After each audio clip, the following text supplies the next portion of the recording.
Hari ini, hakul yakin nasabnya terputus. Satu lagi waspada. Intelijen hitam. Apa itu? Ya, ada big design. Saya tidak bisa buka di sini. Assalamualaikum warahmatullahi wabarakatuh. Bagi saudara penderita sakit seperti stroke, kelumpuhan, saraf kejepit, asam urat, diabetes, kebas, pengapuran, dan lain-lain, dan sudah ikhtiar kemana-mana, juga belum ada perubahan, silahkan datang ke kami. Semua penyakit akan disembuhkan atas izin Allah. Alamat kami ada di bawah ini. Oh ya, bagi terkendala soal biaya, di kami pengobatan gratis.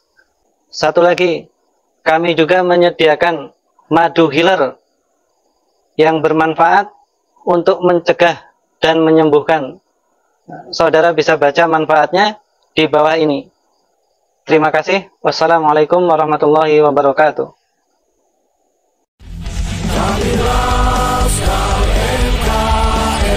Lahir dan besar di negeri ini, jangan kau coba mengusik kami, gelora kami tak tertanding. Gus, bagaimana pendapat panjenengan mengenai Jatman? Jatman? Iya. Loh, Jatman kan sekarang sudah diambil alih. Sudah diberikan kepada Kiai Kalwani. Kemarin kan Habib Lutfi itu masih ada di dalam Jatman. Sekarang sudah diserahkan kepada Kiai Kalwani. Ya mudah-mudahan Jatman itu bisa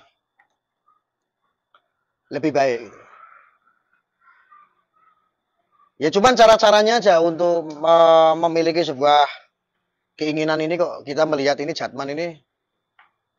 Jadi seolah-olah ini ada sebuah kepentingan dari Kiai Kalwani untuk menguasai Jatman gitu loh. Seolah-olah kan seperti itu. Kenapa bisa begitu? Karena sebelum ini saya sudah pernah sampaikan ya, 6 bulan yang lalu. Ketika Jatman ini kok tiba-tiba itu diserang, di framing-framing segala macam tentang legalitas ini diletupkan. Padahal kalau soal legalitasnya Jatman yang menjadi salah satu banomnya NU ini kan mestinya kenapa harus Jatman gitu loh? Karena di dalamnya ada Habib Lutfi gitu loh. Kenapa yang nggak dibahas kok? Selain Jatman kan banyak ini banomnya NU ini, ada Fatayat, ada IPPNU, ada Ansor Banser. Mereka juga punya legalitas gitu. Kenapa harus Jatman saja gitu yang digoreng, yang di frame seolah-olah ini Jatman ini harus rungkat seolah-olah begitu asumsi saya. Jatman ini dipimpin oleh Habib Lutfi ini harus rungkat gitu loh. Harus diserahkan kepada orang lain lah. Sementara ini di luar itu ada Kiai Kalwani. Jauh-jauh hari ini sudah memframing seolah-olah tidak melakukan tabayun ya. Sebagai seorang pemuka agama kan. Menurut saya itu mengedepankan tawaduk lah ya. Jadi mengedepankan tabayun. Ya, harus tawaduk kepada sesama ulama lah. Ini kan nggak ada tabayun. Tetapi tiba-tiba mengeluarkan statement-statement dengan alibi-alibi seolah-olah ini ada seseorang, ada Habib Lutfi ini membelokkan sejarah dan lain sebagainya. Nah ini seolah-olah ini ingin menggeser Habib Lutfi untuk menguasai Jatman, mengeluarkan statement-statement yang menurut saya kurang pas. Begitu tentang Jatman seperti itu. Lantas bagaimana dengan Habib Lutfi, Gus? Beliau itu kan difitnah dan di-framing begitu negatif sampai difitnah sebagai pemalsu makam dan lain-lain. Pendapat jenengan bagaimana mengenai itu? Lah ya itu kan ada rentetannya. Pokoknya bagaimana caranya Habib Lutfi ini dibunuh karakternya, kehormatannya itu dibunuh. Ya, supaya Habib Lutfi itu terlihat jelek di umat. Terus beberapa macam fitnahan, tuduhan-tuduhan yang tidak berdasar, yang ketika diminta pembuktiannya tidak ada, rumor-rumor tentang makam palsu. Itu semuanya hanya rumor yang diciptakan, tujuannya ya untuk orang-orang ini yang memiliki kepentingan. Mudah-mudahan bukan Kiai Kalwani salah satu dalangnya, bukan. Bukan. Mungkin bukan, tapi ya bisa jadi gitu. Cuman ya faktanya sampai hari ini kan kita belum ada ini tuduhan-tuduhan itu yang terbukti kan belum. Cuman saya melihat ini adalah pembusukan nama Habib Lutfi, dicemarkan, dibuat kehormatannya hancur sehancur-hancurnya, sehingga dari orang-orang, jangankan orang luar ya, di lingkungan sendiri aja, di lingkungan Jatman aja banyak sekali yang terprovokasi, menjadi bimbang, menjadi banyak yang murtad lah seolah-olah begitu. Nah ini juga salah satu rentetan itu. Jadi supaya namanya Habib Lutfi ini rusak, terus tidak terhormat. Setelah itu rentetannya akhirnya penyuaraan. Ganti. Ya, akhirnya kan ya sekarang sudahlah. Sekarang sudah diganti kan sama Kiai Kalwani. Artinya ini tidak jauh semuanya dari kepentingan. Kepentingan ya orang-orang ini politik 5 tahunan bisa jadi. Nanti juga nggak lama, sebentar lagi ini ada penyuaraan seperti Ketua Umum PBNU juga harus dilengsarkan. Ini politik-politik itu udah biasa lah. Terus nanti ada Rois Am PBNU-nya ya kan, Kiai Miftahul Akhyar, nanti juga akan dilengsarkan pelan-pelan. Jadi ya tunggu aja, tinggal tunggu aja. Pembusukan ini akan terjadi. Termasuk polemik-polemik nasab ini kan memang sudah didesain, memang tujuannya ya orang-orang yang menumpang, yang punya kepentingan ini bisa melakukan sesuatu dan bisa menjadi sesuatu. Yang lain, yang anak-anakan itu, yang coro-coronya itu ya bisa dapat panggung, bisa dapat pengakuan. Kita tidak sadar bahwa kita dijadikan pion, saling cakar-cakaran, saling berantem. Ya. Ini, makanya salah satu bukti ya, dulu ada viral tentang makam palsu yang dituduhkan kepada Habib Lutfi di framing terus. Yang di Kalicucang di Wonosobo itu ada makam. Setelah saya investigasi, tahu nggak? Bongkar-bongkarnya di videoin, diviralin. Narasinya seolah-olah publik ini beropini bahwa ini Habib Lutfi ini dalangnya, seolah-olah begitu. Tapi faktanya pembongkaran ada, diviralkan, pembuatnya adalah orang-orang kita sendiri. Artinya orang-orang kita sendiri ini bukan dari klan Ba'alawi gitu. Bukan Habib Lutfi.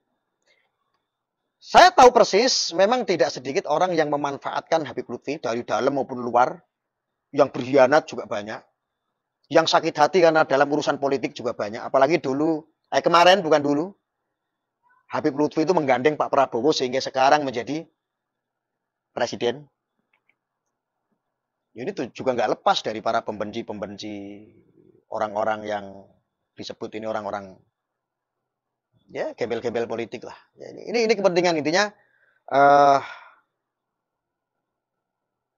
rentetan itu semuanya ada. Makanya siapapun yang dianggap kita ngomong bener seperti ini pasti akan dicap sebagai Arya bela Ba'alawi ya, seolah-olah begitu. Arya jadi congos Ba'alawi ya. Jangankan saya, Kiai Miftahul Akhyar aja Rois Am PBNU digituin. Kita ngomong sesuatu yang fakta seperti kayak makam palsu itu yang dituduhkan kepada Habib Lutfi, faktanya tidak ada, dianggap kita itu bela Habib. Salah ini. Orang-orang ini udah ya, tapi ya memang begitu.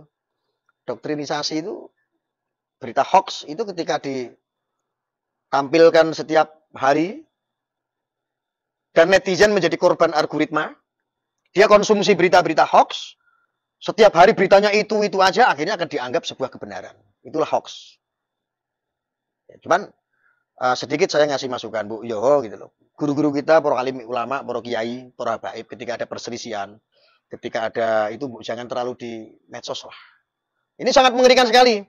Dulu itu ulama-ulama, kiai-kiai yang saya tahu ya, waktu saya dulu nyantri, nggak pernah itu nyebut si fulan ini jelek, nggak ada.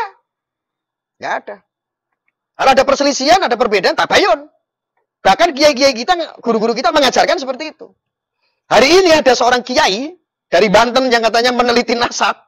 Tanpa ada tabayun, diajak diskusi kabar, hujat sana, hujat sini. Mengeklaim sana, mengeklaim sini. Apalagi yang dibahas soal nasab.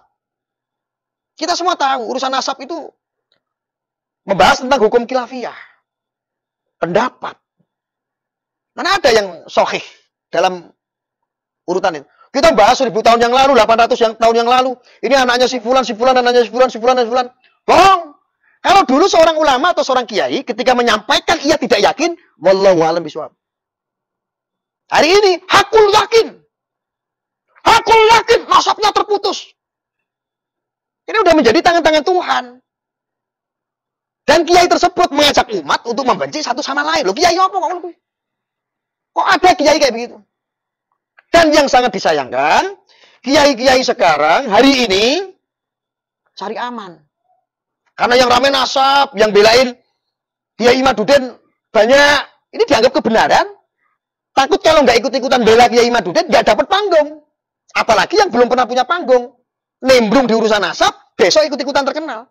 Bikin statement, besok terkenal. Besok diundang pengajian. Ini yang kita sayangkan. Padahal berhusnudzon itu lebih baik daripada suudzon. Mencintai itu lebih baik daripada salah membenci. Mungkin itu ya, cukup. Ada lagi apa? Berarti menurut jenengan pemalsuan makam ini, berarti menurut jenengan pemalsuan makam ini adalah skenario terstruktur untuk menjatuhkan Habib Lutfi. Iya dong. Lantas yang diuntungkan siapa ketika Habib Lutfi itu jatuh pamornya, jatuh jabatannya? Siapa yang diuntungkan? Ya kelompok-kelompok. Mereka kelompok yang mengambil keuntungan soal perbedaan amaliyah. Bisa terjadi itu. Ada beberapa kelompok yang memang benci ketika ada makam diziarahi. Dan Habib Lutfi ini dikenal menjadi rujukan tentang silsilah, tentang makam. Yang dirawat sama Habib Lutfi yang ditemukan tuh banyak. Makam syekh, makam kiai, makam habaib. Di luaran sana, banyak. Dan Habib Lutfi itu memiliki kebagusan, salah satunya adalah ya tentang itu. Ibaratnya kalau saya dawuh ini, seandainya saya Habib Lutfi ini, dawuh ini. Cari aja makam-makam situs, makam-makam yang tidak terawat. Diselidiki makam itu adalah makamnya siapa, tokoh siapa. Nanti koordinasi. Ayo kita rawat bareng-bareng. Ini salah satunya. Maka dengan seperti itu, ini sebuah kebagusan mestinya gitu loh. Akhirnya sesuatu yang tadinya itu tergerus dengan zaman, ketika itu ditemukan, dibangun, kisah itu masih ada. Sejarah itu masih ada. Cukup banyak kok sejarah-sejarah, tokoh-tokoh di kampung-kampung, ulama, para masyayikh, para habaib, para wali-waliullah dulu itu yang nggak diketahui keberadaannya. Nah, ini salah satu kebagusan Habib Lutfi untuk mencari, dirawat. Bukan menyuruh orang, tolong cari makam, palsukan makamnya. Nggak ada, itu framing itu, jahat itu. Itu kepedulian Habib Lutfi. Lalu, keuntungan mereka lagi, yang kedua, tadi yang pertama ya, yang kedua rentetan yang pertama tadi. Pembusukan nama Habib Lutfi. Pembusukan kehormatan Habib Lutfi. Makzulkan Habib Lutfi. Sampai pengikutnya yang nggak itu akan murtad. Penyerangan terhadap Habib Lutfi itu sangat diinginkan sekali oleh kelompok-kelompok yang memiliki kepentingan. Itu. Cukup? Kalau kelompok-kelompok yang memiliki kepentingan ini, menurut jenengan itu dari agama Islam sendiri atau di luar agama Islam untuk menjatuhkan seorang ulama itu? Saya rasa itu penumpang.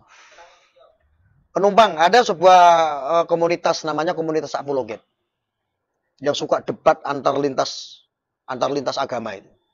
Yang Kristen berantem dengan yang Islam, Islam berantem dengan Kristen, sering. Ketika di dalam internal Islam terjadi polemik seperti ini, mereka langsung siap untuk mengadu domba. Memanfaatkan polemik ini. Lalu, ada lagi di luar itu. Ini saya anggap oknum-oknum non-muslim lah. Karena nggak semua non-muslim itu nggak baik perilakunya. Karena agama itu kan tujuannya untuk kemanusiaan. Ada lagi kelompok-kelompok yang beda amaliyah. Yang tadi itu. Mereka-mereka ini. Terus, ada lagi kelompok kembali yang pertama tadi. Yang orang ingin melakukan politik 5 tahunan itu. Nah, itu. Tujuannya seperti itu. Ya, cukup?